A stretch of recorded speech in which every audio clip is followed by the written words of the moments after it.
Navy Federal is in the news for denying black people mortgages at an alarming rate, according to a CNN report, in comparison to other groups. So, throughout this, I want to take a deep dive in which I'm going to discuss the article, my thoughts on the report, and my experience with Navy Federal.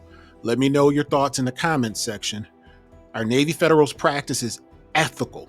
What are your thoughts in the disparaging differences in approvals for black people in comparison to white people? I would love to know your thoughts on this topic. I'm a black man and I am also a member of Navy Fed, so I felt compelled to talk about this topic. The data comes from a CNN report that details Navy Federal Credit Union, which lends to military service members and veterans, approved more than 75% of white borrowers who applied for a new conventional home purchase mortgage in 2022, according to the most recent data available from the Consumer Financial Protection Bureau. But less than 50% of black borrowers who applied for the same type of loan were approved. While many banks also approve white applicants at a higher rate than black borrowers, the nearly 29% point gap in Navy Federal's approval rate was the widest of any of the 50 lenders that originated the mortgage loans last year. Wow, that is crazy. That's very significant. The disparity remains even among white and black applicants who had similar incomes and debt-to-income ratios.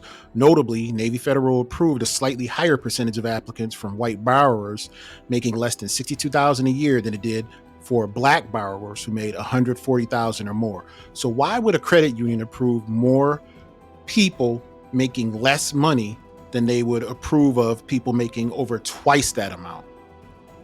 A deeper statistical analysis performed by CNN found that black applicants to Navy Federal were more than twice as likely to be denied as white applicants, even when more than a dozen different variables, including income, debt to income ratio, property value, down payment percentage, and neighborhood characteristics, were the same.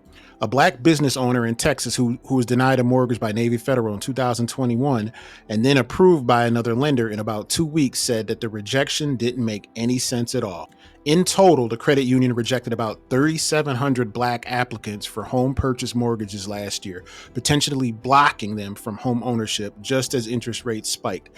And Navy Federal also approved Latino borrowers at a significantly lower rates than white borrowers. So a spokesperson for Navy Federal named Mr. Pearson said that CNN's analysis does not accurately reflect our practices because it did not account for major criteria required by any financial institution to approve a mortgage loan. Those factors included a credit score, reliable cash deposits, and relationship history with the lender. But that information is not available in the public mortgage data because only the bank will know that data, and that is key. In addition, most of Navy Federal's applicants that were denied are listed as being rejected for reasons other than credit history. So what does that mean? Does it mean history with the institution they're applying with? Does it mean money in the bank? Does it mean their job history? But because of the large racial disparity in Navy Federal's approval rates, even though more black borrowers are applying for conventional mortgage loans from the credit union, most of them are getting denied. The gentleman in the article had been with Navy Federal for years. The credit union had pre-approved him. He said he'd successfully paid off several previous Navy Federal vehicle loans, and he had a budget, a down payment of more than 20% of the home's value. According to the documents he provided to CNN, he was making more than $100,000 a year from his logistics business and had a credit score above 700. He said he didn't have any significant debts. Then he got the bad news. Navy Federal was denying his application. The credit union told him a form letter that it had concluded his income was not high enough to account for his debts. In 2022, according to the data, Navy Federal approved 77.1% of white applicants, 55.8% of Latino applicants, and 48.5% of black applicants. The 28.6 percentage point gap between black and white applicants was by far the largest gap amongst the 50 financial institutions that originated the most conventional home purchase loans last year, which includes Navy Federal. In comparison, Wells Fargo had roughly 19.5 percentage point gap between its black and white approval rates. US Bank had a 10-point gap, and Bank of America had a 3.5 gap. The second largest credit union in the country, State Employees Credit Union, had a 5.4 point gap. Navy Federal's racial disparities remain even when comparing only applicants with the same incomes or debt to income ratio. The credit union approved 59.3% of applicants from black applicants making 140,000 or more, those in the top quarter of applicants by income, and 59.8% of white applicants making less than 62,000, those in the bottom quarter. Wow. The analysis did not take applicants' credit scores into account because the public data released under the Home Mortgage Disclosure Act does not include credit scores due to the privacy concerns. That means that at least part of the racial disparity could possibly be explained by differences in credit scores between white and minority borrowers. Black borrowers, in particular, tend to have lower credit scores, in part due to the impact of historical discrimination and continuing lack of access to traditional financial institutions in black neighborhoods, according to these researchers. The data does, however, include information on the reasons that the applicants were denied. Of the Navy Federal applicants, from black applicants that were rejected, less than a fourth were listed as being denied because of credit history. Notably, the racial disparities in Navy Federal's approval rates have increased over time.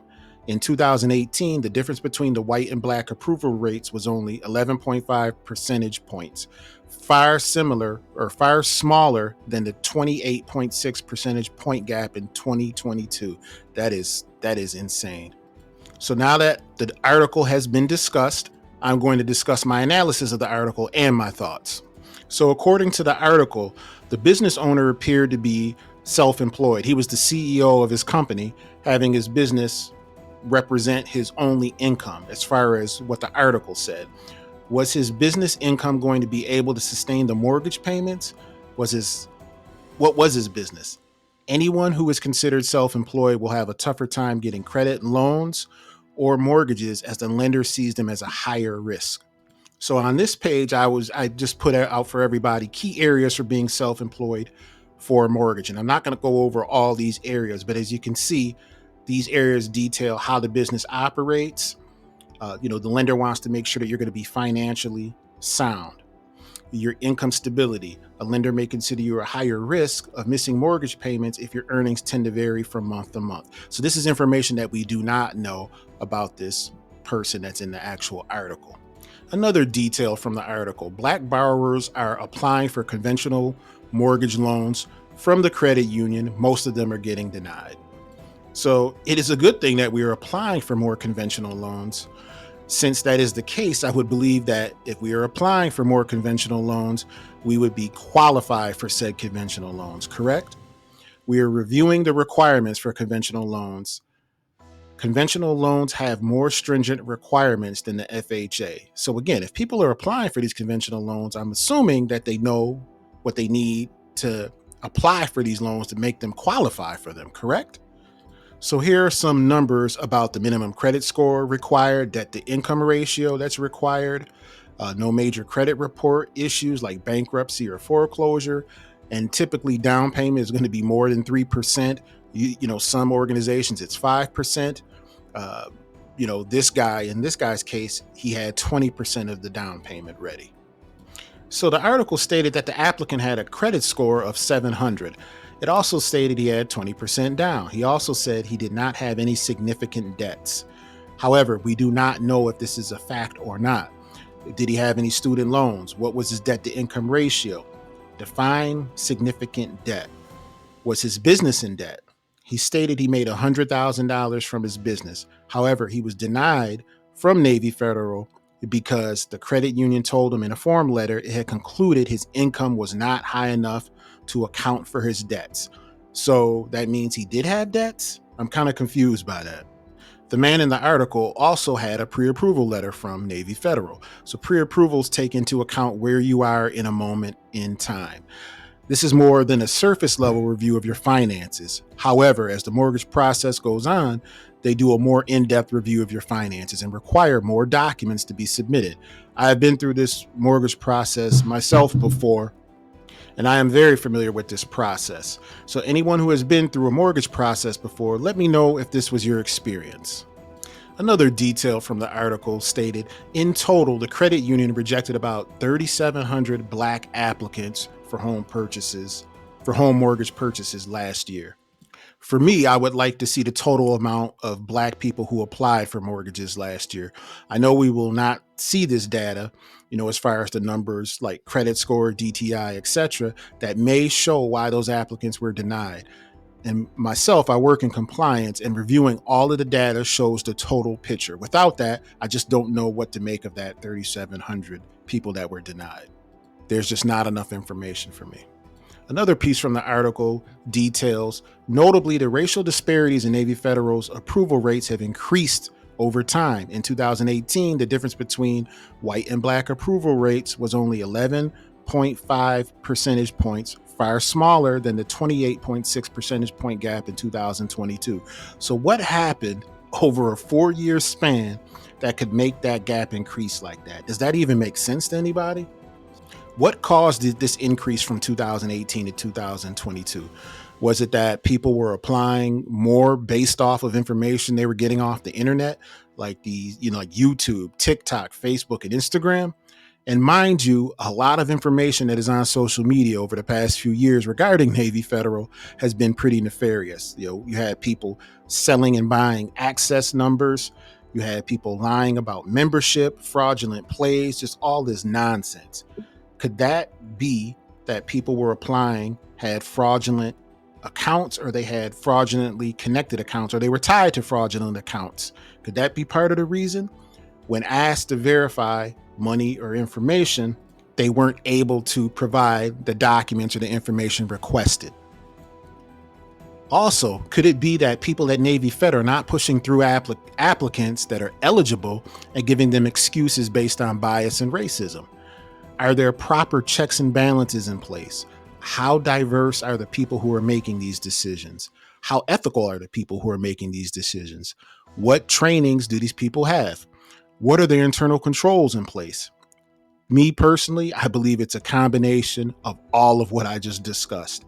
However, we will really never know unless we can actually see specifically all of the data, why people were denied, and compare them to others. Remember, the outcome is what is critical in this situation, the outcome. Another part from the article says at least part of the racial disparity could be explained by differences in credit scores between white and minority borrowers. Black borrowers, in particular, tend to have lower credit scores in part due to their impact of historical discrimination and continuing lack of access to traditional financial institutions in Black neighborhoods, according to these researchers. So this guy in this article had a credit score of 700. And I understand historically discrimination against Black people and other minorities, as it can be widely researched online and in books. I am Black myself and never was taught credit and financing when I was young. I had a terrible credit score. I was able to educate myself in proper financial behavior, which led to me having business, getting out of debt, and having almost a couple $100,000 in available credit with very low utilization. It took hard work and dedication to get there. I can say anything that I apply for, I have received ever since I understood proper financial behavior. This can be for anybody. All you have to do is listen to the people who have done it the right way and put into action a plan for yourself. Some of these gurus out here we are listening to, and I've been guilty of it myself, they tend to not do it right, and people who are following what they are doing end up getting jammed up. I'm glad the man in the CNN story was able to get his dream house through another organization. So if you feel you're being discriminated against, do your due diligence, retain proper legal representation, and there could be a lawsuit that's waiting for that organization at the end. So what has my experience been with Navy Federal? So I've discussed Navy Fed on my channel a handful of times before. You can watch my playlist to check out the videos. I discuss how I joined and my journey with them. I was very, very strategic. I had goals, and Navy Federal helped me achieve those goals. Multiple $25,000 credit cards, auto loans, various high yield accounts, and I had excellent customer service on top of that. However, I am looking into a mortgage, and reading this article made me think a little bit differently about applying at Navy Fed. There are other credit unions I reviewed on my channel: PenFed, State Department, Alliant, NASA, Apple Federal. that I'm also looking into the rates for mortgages. So let me ask you this: will you still use Navy Federal after reading this article and seeing this video? Let me know what your thoughts are. I'm really interested in hearing your feedback on this topic. Thank you for taking the time out to watch this. If you got some value from this video, please share, comment, like, and subscribe. Talk to you later.